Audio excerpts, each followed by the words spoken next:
Mari kita membahas materi terkait anabolisme. Anabolisme disebut juga asimilasi atau sintesis merupakan rangkaian proses reaksi kimia yang berkaitan dengan proses penyusunan atau sintesis molekul, senyawa kompleks dari molekul, senyawa sederhana atau penyusunan zat dari senyawa, molekul sederhana menjadi senyawa yang kompleks.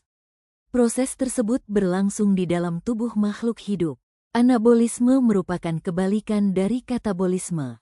Proses anabolisme memerlukan energi, baik energi panas, cahaya, atau energi kimia. Anabolisme yang menggunakan energi cahaya disebut fotosintesis, sedangkan anabolisme yang menggunakan energi kimia disebut kemosintesis. Fotosintesis. Reaksi penyusunan senyawa-senyawa sederhana menjadi senyawa kompleks organik dengan menggunakan energi dari cahaya.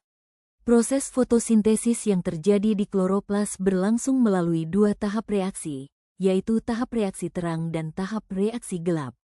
Reaksi terang memerlukan cahaya matahari, sedangkan reaksi gelap tidak memerlukan cahaya. Secara keseluruhan, fotosintesis berlangsung dalam kloroplas. Reaksi fotosintesis. 6CO2 plus 6H2O plus cahaya menjadi glukosa plus 6O2. Kloroplas membran. Lapisan pelindung yang mengelilingi kloroplas.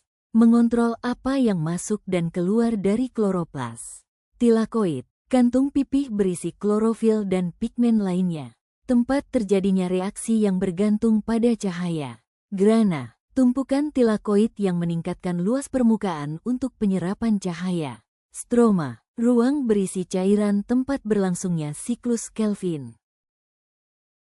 Tilakoid. Tilakoid adalah kantung pipih berbentuk cakram di dalam kloroplas.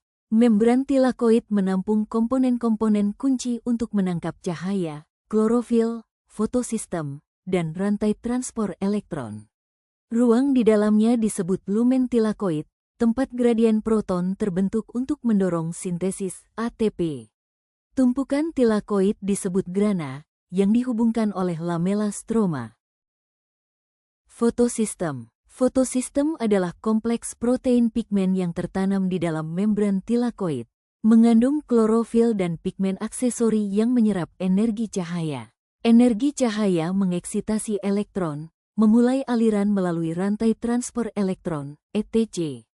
PSII memecah air menjadi elektron, proton, dan oksigen, fotolisis. Dalam membran tilakoid terdapat dua tipe unit fotosintetik, yaitu fotosistem I dan II, PSI dan PSII. PSI disebut juga P700 dan PSII disebut P680, sesuai puncak absorpsi panjang gelombang yang diserapnya. Fotosistem mengandung kumpulan pigmen tambahan yang akan melakukan energi foton yang ditangkapnya menuju molekul pigmen utama dan molekul ini disebut pusat reaksi. Pada pusat reaksi, energi yang ditangkap dari cahaya digunakan untuk menjalankan reaksi. Jadi, disinilah energi cahaya diubah menjadi energi kimia sehingga pusat reaksi dapat disebut pusat pengubah energi dalam fotosintesis. ATP sintase. Cara kerjanya. Reaksi terang memompa proton ke dalam lumen tilakoid, menciptakan konsentrasi tinggi di dalamnya. Proton mengalir kembali ke stroma melalui ATP sintase, seperti air yang memutar turbin. Aliran ini menggerakkan ATP sintase untuk mengikat ADP dan fosfat, membentuk ATP. Peran pigmen dalam fotosintesis. Pigmen fotosintesis pada tumbuhan tinggi digolongkan menjadi dua golongan, yaitu klorofil dan karotenoid, terdiri atas karoten dan xanthofil. Klorofil merupakan pigmen utama yang diperlukan dalam fotosintesis. Klorofil menyerap cahaya merah dan ungu biru sehingga terlihat hijau karena warna tersebutlah yang dipantulkan. Spektrum cahaya yang diserap klorofil dapat berbeda-beda bergantung pada jenis klorofilnya. Pigmen adalah senyawa kimia yang dapat menyerap, mengabsorsi cahaya tampak. Cahaya yang terserap merupakan sesuatu yang mengandung energi tinggi. Karena energinya yang tinggi, foton, yang terkandung dalam cahaya dapat menyebabkan terlemparnya elektron yang ada pada pigmen, dan elektron yang terlempar disebut sebagai elektron yang berada pada keadaan tereksitasi. Dalam keadaan tersebut, elektron berada dalam kondisi yang tidak stabil dan menyimpan energi yang tinggi. Untuk menstabilkan dirinya, elektron yang tereksitasi akan berusaha kembali ke keadaan semula sambil melepaskan energinya. Pada reaksi terang, pigmen yang tereksitasi akan kehilangan elektron, sehingga menghasilkan molekul yang bermuatan positif.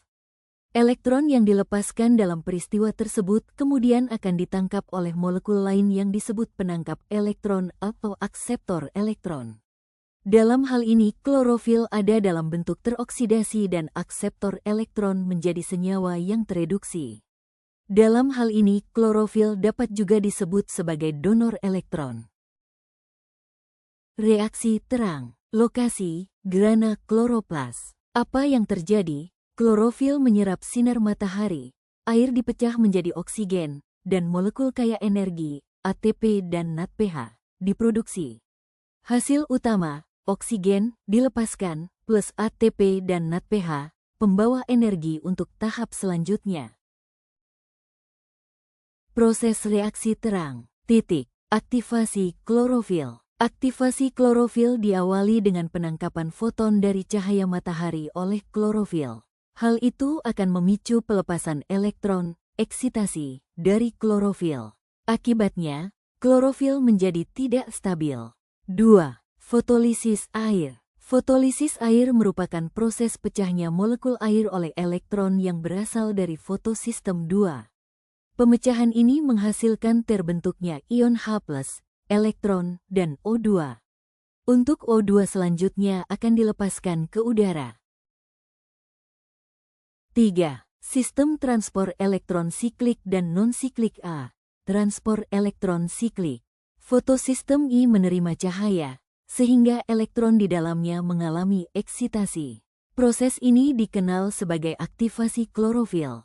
Elektron dari P700 ditransfer ke akseptor elektron, lalu kembali lagi ke P700. Proses ini dikenal sebagai transport elektron. Elektron dari akseptor masuk ke dalam kompleks sitokrom. Masuknya elektron ke dalam kompleks sitokrom ini mengakibatkan peningkatan energi, sehingga mampu mengubah ADP menjadi ATP. B. Transport elektron non-siklik. Fotosistem 2 menerima energi dalam bentuk cahaya, sehingga elektron di dalamnya mengalami eksitasi. Proses ini dikenal sebagai aktivasi klorofil. Elektron dari fotosistem 2 mampu memecahkan molekul air, sehingga dihasilkan ion H+, O2, dan elektron. Proses ini dikenal sebagai fotolisis air. Elektron dari P680 ditransfer menuju P700 melalui beberapa akseptor. Elektron dari akseptor elektron masuk ke dalam kompleks sitokrom, sehingga terbentuk ATP.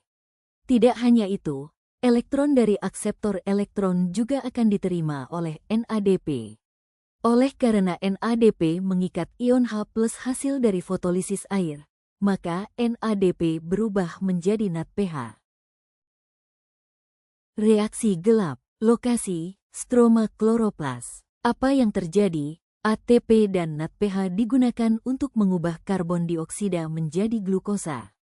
Hasil utama, glukosa, molekul penyimpan energi. Reaksi gelap berlangsung dalam 3 tahapan, yaitu sebagai berikut. 1. Fiksasi CO2. Tahap fiksasi ini diawali dengan pengikatan, fiksasi, karbon dioksida dan senyawa ribulosa bifosfat, RuBP, oleh enzim Rubisco. Pengikatan ini akan mengakibatkan terbentuknya molekul 6 atom karbon yang tidak stabil. Kemudian, molekul ini pecah menjadi 12 molekul asam fosfogliserat, PGA. 2. Reduksi senyawa PGA. Tahap reduksi senyawa PGA, fosfat akan diterima PGA dari ATP. Hal itu mengakibatkan terbentuknya senyawa 1,3 bifosfogliserat.